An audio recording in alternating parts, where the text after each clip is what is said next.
hear you. I'm down. I'm number 843 on the on the board here. Nice to see you. Good morning, everyone, and welcome to our co-will presentation and information.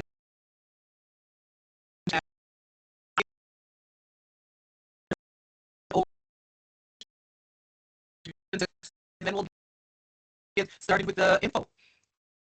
Thanks very much, everyone, and it's great to see all of you. Thanks very much for participating. And I wanted to, in particular, thank Dr. G and her team for all the work that this far.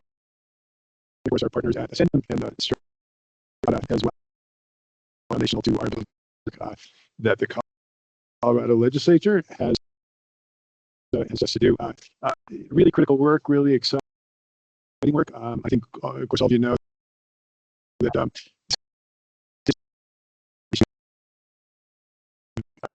education and is really leaning in, as of course you know, to this whole question of work informed, industry connected learning experiences. So I think this particular work is an opportunity from my perspective to really highlight exactly how to make these sorts of things work well. And as Dr. G in her note had expressed, the faculty will be essential to success. Your work to ensure that all this for students and for your institutions is critical. So delighted to be in my role second week, so don't ask me anything. But it is great to see all of you. And again, I just wanted to thank Dr. G and the team for your leadership on this really critical initiative. Thanks for having me. Back to you. Thank you for your leadership. As new as it may be, it has been impactful. So thanks so much. And welcome everyone. We have quite a few people here. We had an original info session on Tuesday, and so this is the second one. It will be recorded and sent out for those who are not here, so fear not if the rest of your team is not here, but I thank you for being here. Let's just jump in where this all started. It started with the bill last year, HB 25-1186, and here are the things that we were working towards establishing while this bill was going through. We wanted a pilot to really figure out what the work was in embedding work-based learning in higher ed curriculum. We wanted to measure what the value is. We know of some of the value of industry-sponsored project-based learning for courses, and we wanted to be able to quantify that in a real way, promote broader access in spaces that don't typically have access to these opportunities, and also work on taking care of any state work study dollars. Do we believe in paid opportunities for students? And if we could find a way for state work study dollars, there was no mandate to do this, but we needed to pass legislation to be able to use state work study dollars in this manner. So that's part of the bill. And then to measure the impacts, right? Not only on students, but on faculty who use these types of work integrated learning opportunities and employers, as well as the whole institution. So data collection matters in this space, and we need to be able to tell a story as Colorado, not only to our institutions, but to legislators and to other states that may be seeking to replicate this work. You will see us using interchangeably co-will. HB 25-1186 was not a sexy term for what we were going to do with this initiative. So we talked about all sorts of terminology, and co-will was the branding that we came up with. So Colorado Work Integrated Learning. We're seeking to embed experiential learning and work-related learning into curricula in the space of learning, because where it typically takes place and what the terminology folks are used to is work-based learning, which usually takes place in a place of work. So you think of industry having apprenticeships and internships, and healthcare having preceptorships. We wanted to also include work that happens within the context of a campus and a classroom. We know that consistently those experiences, work-based learning experiences, have post-graduation outcomes that are very good.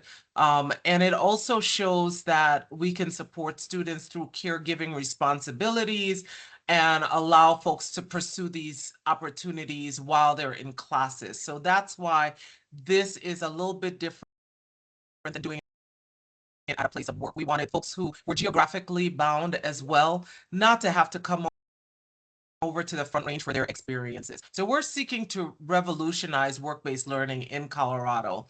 And this 3-year pilot will help us do that and figure out how to sustain this kind of work and also measure the impacts that make a difference so that we're not trying to do everything, but we're trying to do the things that really matter to our students and our communities.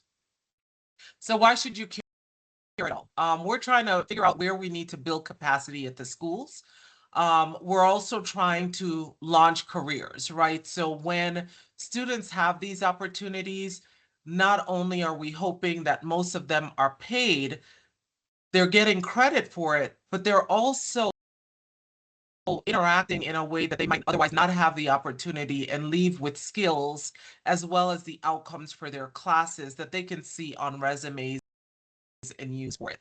I want you all to know that as we talk about this, we're talking about not your school having to shape shift into this, but the courses that you use, where would you find benefit in also expanding work integrated learning in spaces that typically have it. So what we discovered in exploration is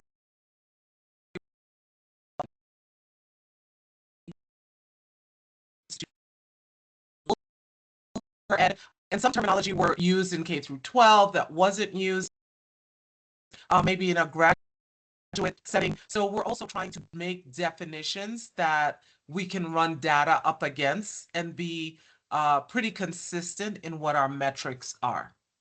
So it's to work for everyone involved in this model, and it's pretty well thought out, but we're also just building it. So I want to address who can participate. Every school can apply. Our funders focus, however, is rural located. So we have an NCHEMS definition that we will include not only here, but also in the application packet for folks to see what is considered a rural school by our definition for the application. And then we do have a secondary priority. So next we will look at low income serving institutions of higher ed. All community college 4 years and technical colleges in the state can apply. We will have the definition for what we consider low income serving institutions also in the application packet for folks to discern whether or not they want to participate, because those are the first 2 levels that we will look at.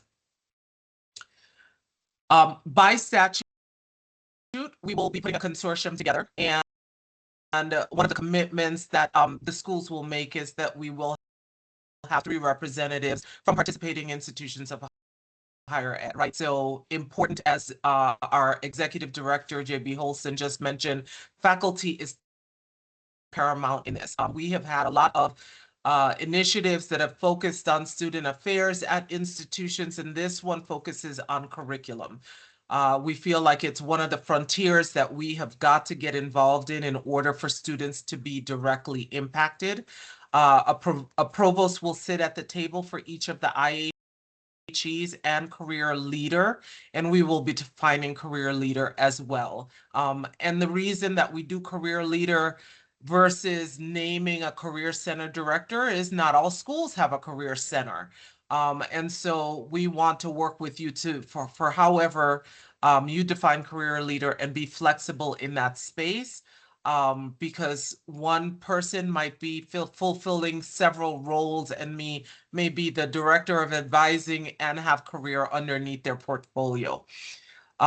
We also will have, as part of our consortium, our Commission on Higher Ed, the Department of Labor, and the Department of Education, and a local or national work-based learning expert. I co-chair the consortium with the chair of the Commission on Higher Education. I think I should say that I am not able to see hands, but put your questions in chat. We will address them as we go through, and if anyone needs me to pause, Renee and Beverly will definitely pause me to add anything that I may have missed. So where will this happen? At your institution. I think that's really important because folks may think they have to go out and drum up business with local industry partners. That's harder in rural spaces. We want you to know that this is a virtual environment. It would be attached to the faculty class and faculty and students in your classes. We'll have a third-party vendor matchmaking marketplace.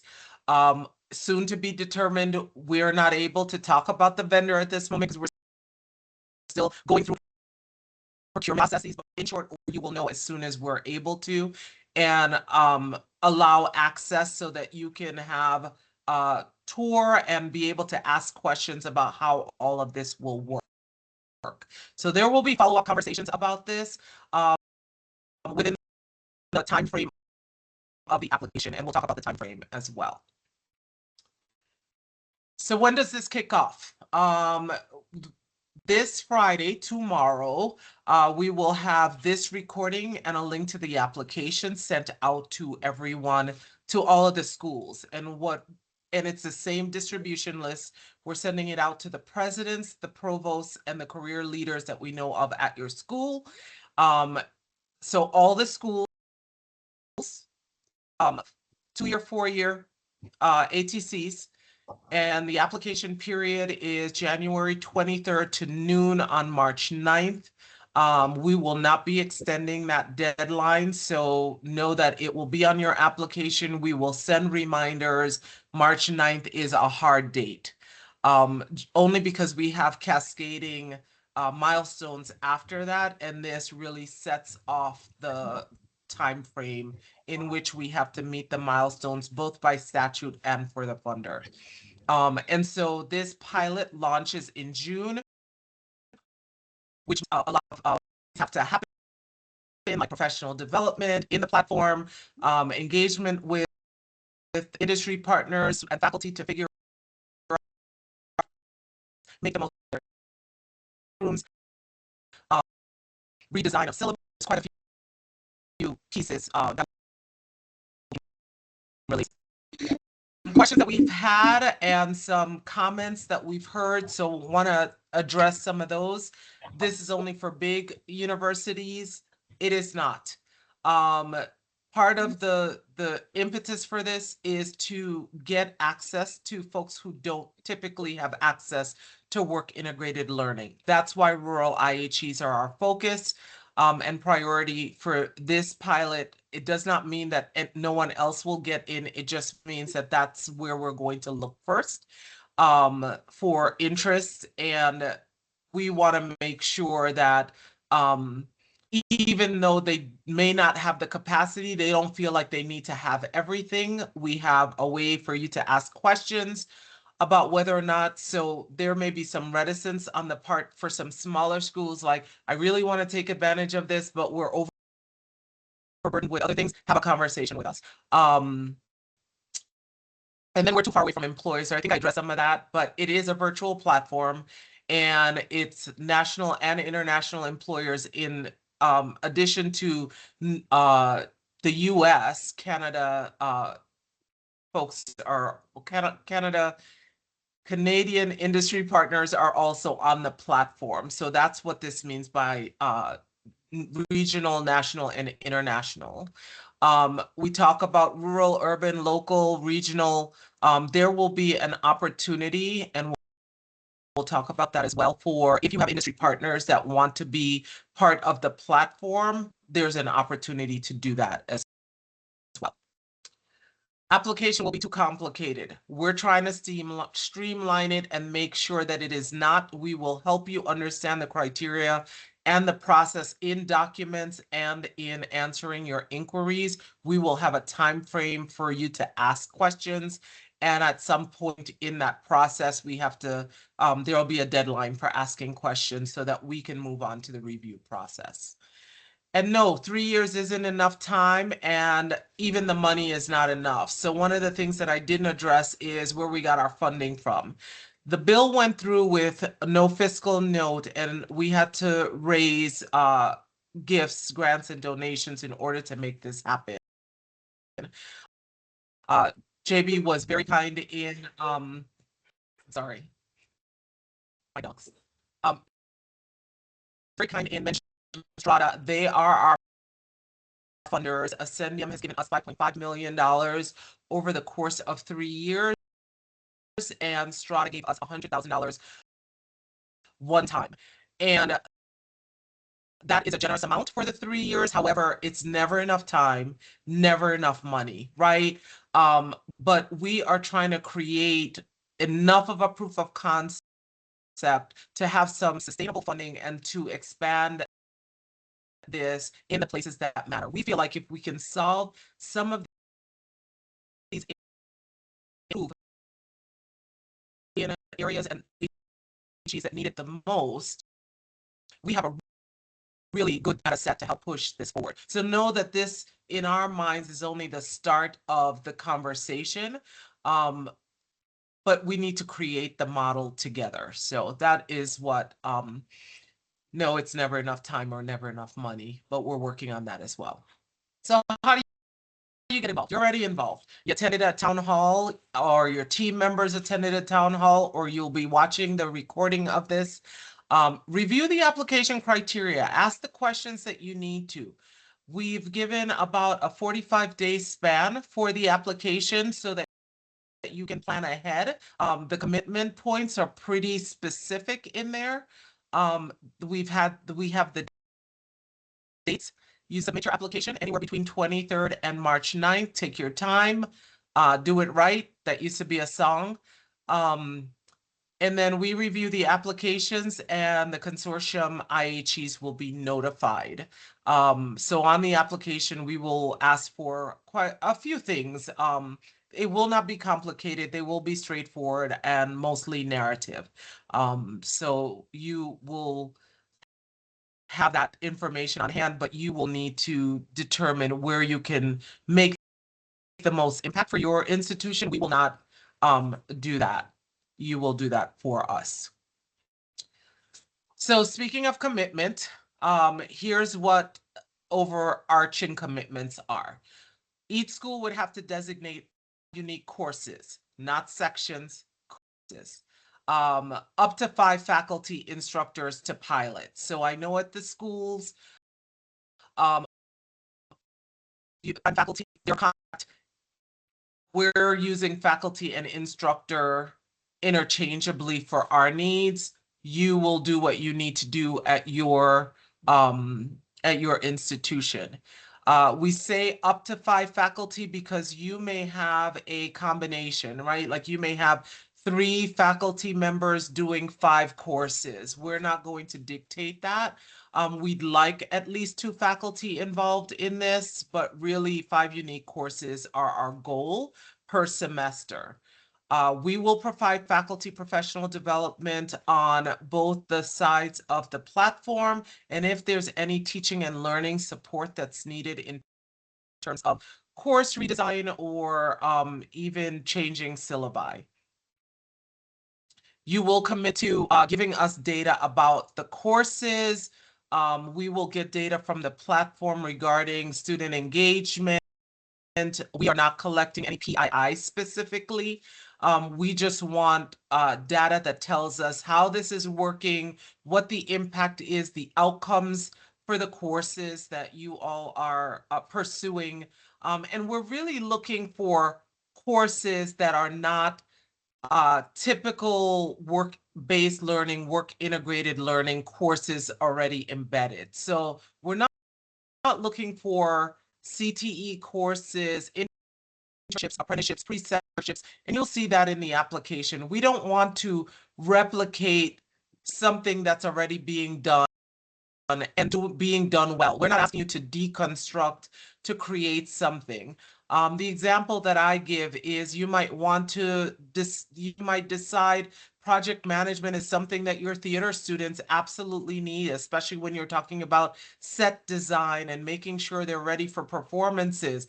This is one of those spaces in a gen ed or a liberal arts environment that you can use this opportunity to expand on. So we're really looking for that sort of experience and not replicating what you already have. So we also have commitments to you. We're going to have financial support for the project platform. It is an expensive undertaking, this technology, and we feel a burden too heavy for any institution of higher ed to hold on to. So we will hold that burden for the 3 years.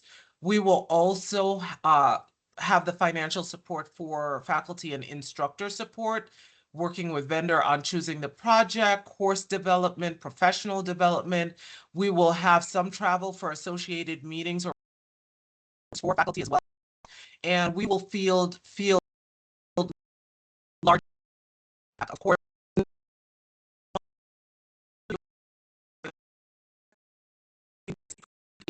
that's for us to get involved in.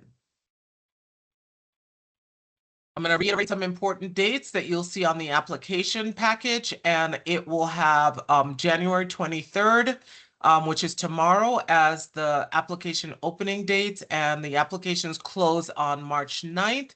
We will notify the IHEs the week of March 23rd. And then our consortium actually launches May 1st, but there will be public notification between then. There will be platforms set up with them between then.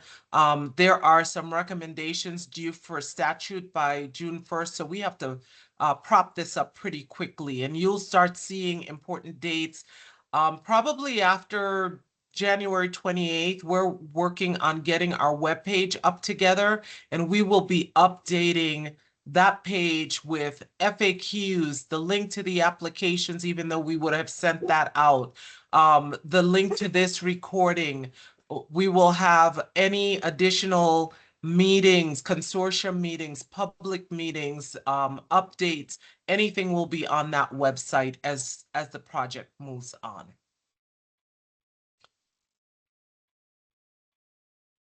A lot of you have my email address, but I will tell you, it's a bad idea for you to send anything into the abyss. We have a special email address set up. It will also be on your application. This is for all inquiries, and it will also be for your applications during that period that the application is open. So our team will be fielding that box. We will commit to responding to your inquiries within 72 hours of it, and then we will have a deadline of when you can send any of your last questions, but we'll send a reminder out to that. I did not introduce my team. JB alluded to them. They are incredible. We are small but mighty. And Renee Welch is our director of Career Connected Partnership. We have very weird titles. Beverly Jones is our director of Industry Partnerships. Say hello, y'all. And I am Jillian McKnight-Tutine. Everyone calls me Dr. G, and I am the Senior Educational Impact Officer at the department. So you got introductions at the end, but we're all here to help. As long as you email us at that address, it is too hard to get the 72 hours and make sure that we answer your questions as a team in that time. So we will be manning this box diligently. And I will be pausing for any questions that came up or anything that I may have forgotten that my colleagues may want to add.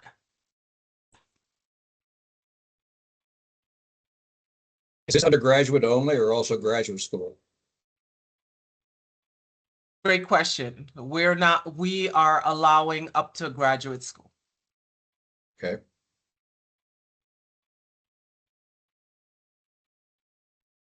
Dr. G, we have some questions in the chat. Jimmy Romero, happy birthday tomorrow. Love seeing the career leaders be a part of this. And a question from Alana Farley, has the platform been identified? Alana, we are in the procurement process, and so I cannot confirm nor deny that it has been identified. How's that? Love it. Wendeth Ralph, will accessibility accommodations remain part of the classroom and the disability services offices as well, or as usual? We are making that part of our procurement process, and the state requires it. So just know that we are looking with that in mind. And Jeffrey Metcalf asked this question about undergraduate versus graduate level courses.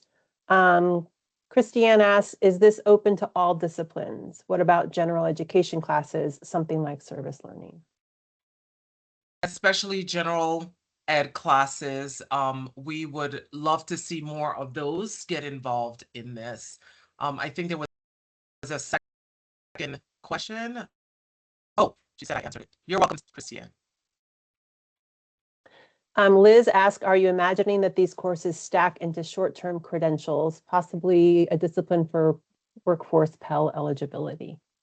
So the short answer is no. We did not predetermine any short-term credential stacking. If that is part of your strategy as an IHE, feel free to use it in that manner, but that the bill did not run with workforce Pell in mind.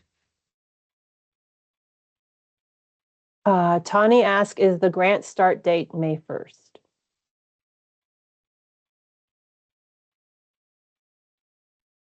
So I think you're asking about when you all start getting dollars. Is that the question?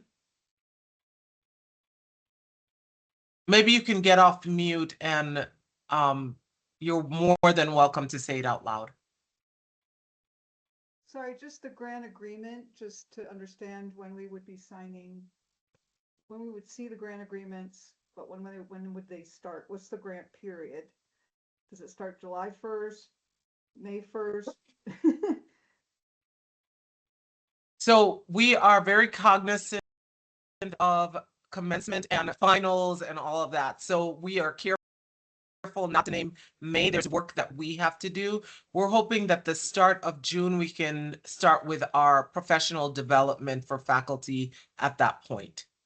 We have some consortium deliverables in May, so we will need to convene at least one group in May, and we're hoping to be able to do that pretty simply virtually. Okay, so the grant would be in effect by that time, so that there's travel money and that kind of thing available? Yes. Yeah. Okay. Thank you. Mm-hmm. How many programs will be selected? Very good question. So our goal is to have 5 courses per semester for each IHE chosen. I'm sorry, what's IHE stand for? Oh, Institution of Higher Ed. So you want 5 programs for each school in the state? Not programs, courses. Courses, 5 courses for each institution in the state. That's a lot. No, not each. Everyone can apply. We're choosing 5 schools. Oh, sorry, that wasn't clear. 5 programs across all the schools. 5 programs Courses. against course, 5 courses for each institution, up to 5 institutions. So 25 courses total. Gotcha. 25 courses total. Correct. Okay. Thank you for helping me clarify that.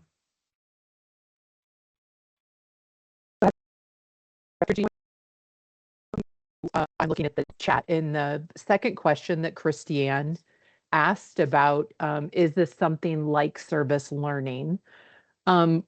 We are, for this project, specifically seeking work-related projects that can be integrated into curriculum. So I know service learning is a form of experiential learning, and we just want to be really mindful that the faculty member will work with an employer to identify a work-related project-based learning experience that would be integrated into the course. So not service learning. Another question in the chat. Jane would like to know, is this for credit-bearing courses only? So yes, that is what we have decided as a group we're going to use, because the goal of one of the goals is that the student is leaving with credit for the class.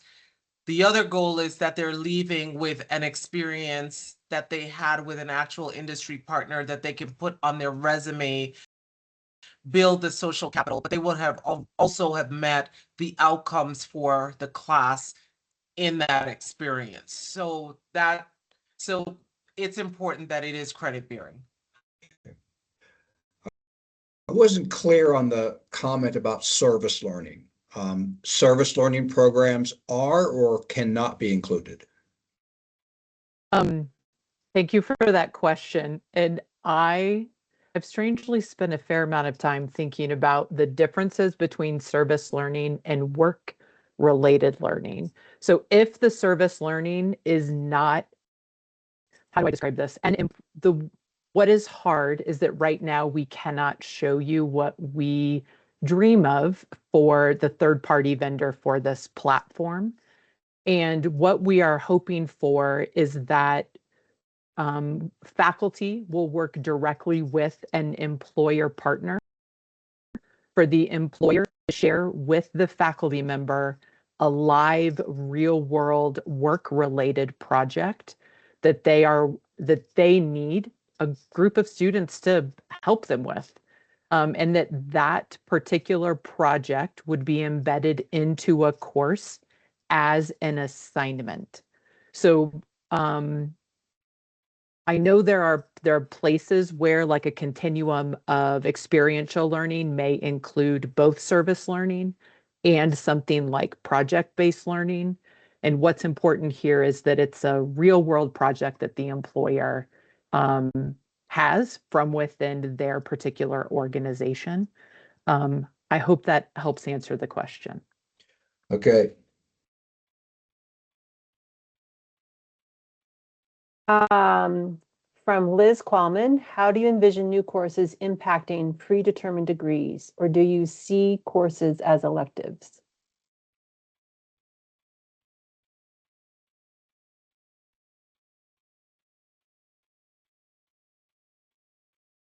Do you want me to try this one? Yeah, Or I'm not Dr. sure G? that I understand the question about new courses. Yeah, and Yeah.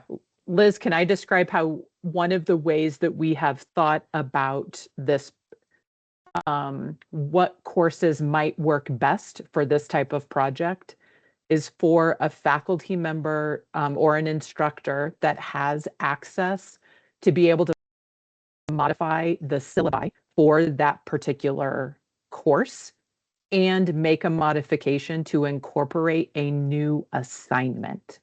I know that there are certain learning outcomes that cannot be changed, and we want to be mindful that there is a congruence between the learning outcome that the faculty member has for the course and that learning outcome aligns with the project that the faculty that the employer has that the faculty member is going to incorporate into their course.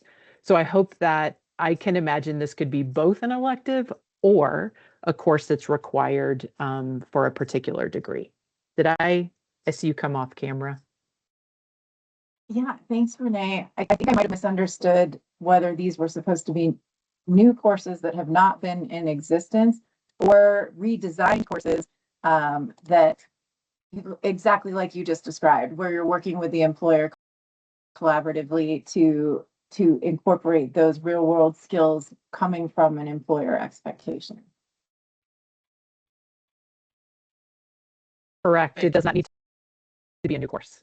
Okay, I was thinking new courses and I'm like, we can't go over 120 credits. No, Yeah. we almost, and we don't, if a course is working, like what we want is for the school to envision what courses can take advantage of this, right? And our goal, I think I'm going to answer Catherine Hines' question as well, is the project doesn't have to fulfill all of the outcomes of the course.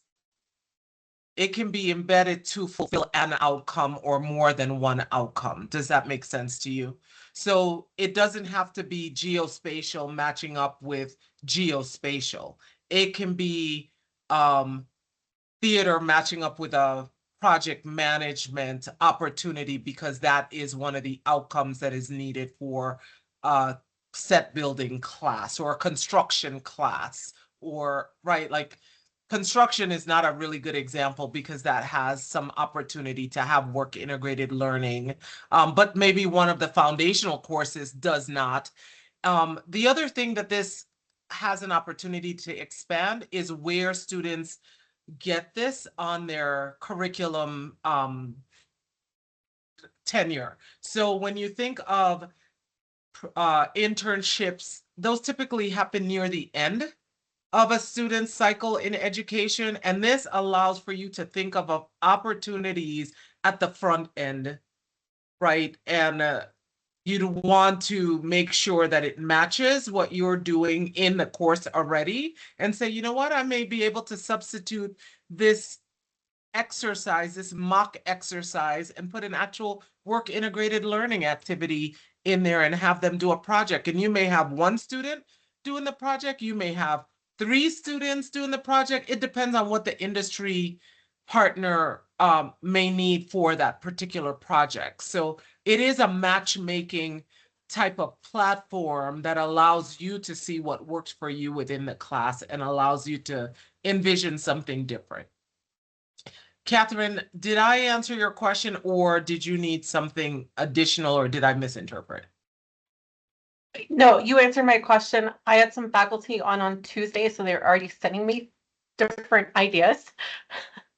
So that's where that lens came from. Thank you. And yes, there may be a geospatial industry, right? Like, so I don't want to tell you, no, there's not that type of partner in the platform. Just know that there may be flexibility in both directions.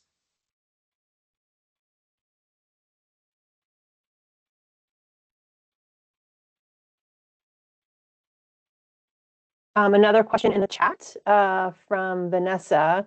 So it is not a requirement for all students to participate in the work experience. If you choose a course, yes. If you choose a course, a section of the course, the students in that course would be participating in projects. So I came off mute to kind of elaborate a little more on that. Okay, so I was just thrown off a little bit because you had mentioned that, 2 or 3 students could work on a project. So if a course is participating in this, then they can have multiple projects, multiple employers participating in providing work experiences. It doesn't have to be one project for one entire class participate in. Correct. Okay, thank you for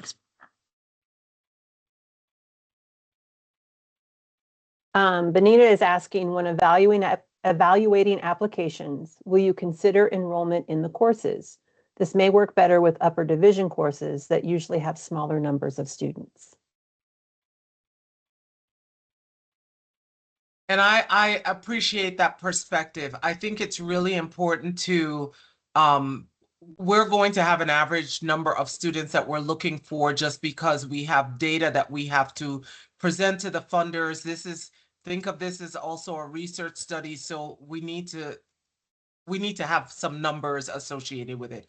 I think traditionally we think of upper division courses, but we will really have to think in terms of where we can not only get the numbers, but the types of courses that we're looking to sustain. Upper division courses sometimes have enough people to do that, but a low enroll course with 5 or 6 folks or an independent study would not be one of those that we would rate higher. Yes, Tani, will the average course number of students desired appear in the RFA? Yes, it will.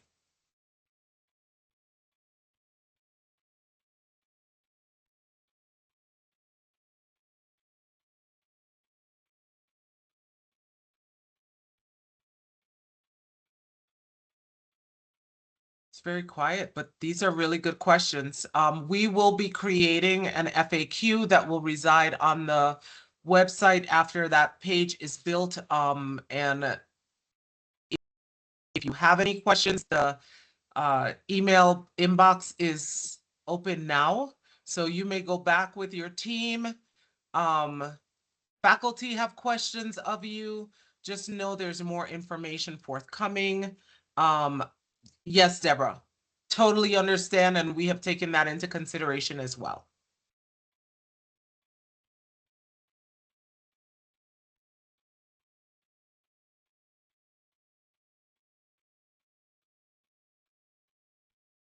Any other Anything else? questions? Yeah. Yeah.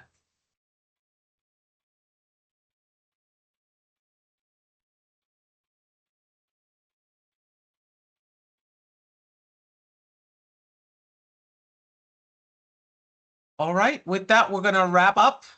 We thank you all for being here. This is exciting for us. It's sometimes the details get really, really technical, and we're working through all of that. So appreciate all of you all and the work that you're doing in this space and your interest in this activity that we're about to undertake for the state. Have a wonderful, wonderful rest of week and weekend. Thank you for your time.